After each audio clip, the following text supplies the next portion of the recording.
Hi, Dan Acre, Operations Manager of the Ontario Regiment Museum. I'm going to talk about some of the weapons displays we have in the museum. Now, pre-World War I weapons we have discussed in previous videos. This is a selection of World War I weapons.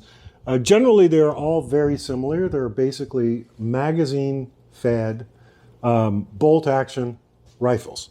Various calibers, sometimes a variance in the size of the magazine, how many rounds they carried, whether it be 5 or 10.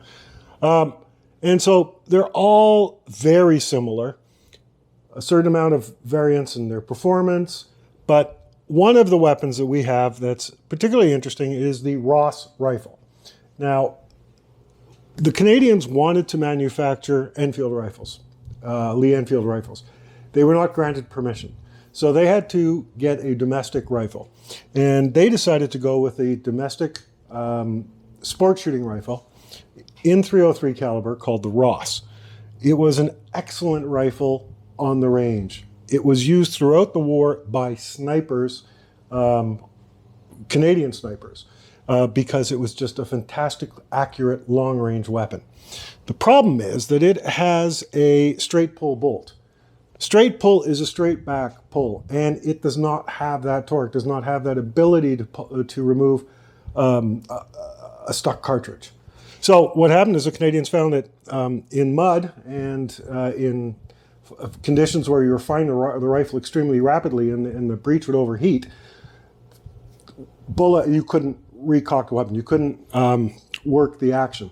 So basically, and World War I, of course, was one where you had a lot of mud and crud that was getting into your action, so the Ross started having problems.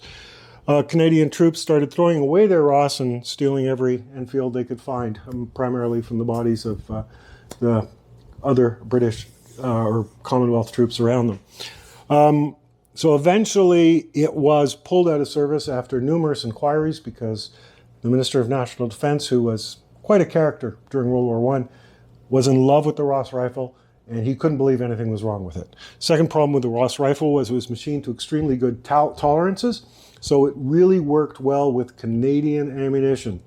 But wartime ammunition produced in mass in England and India and Australia did not necessarily play nice with the rifle. So that was another issue. You could have split cartridges, other issues. I'll carry on in the next segment.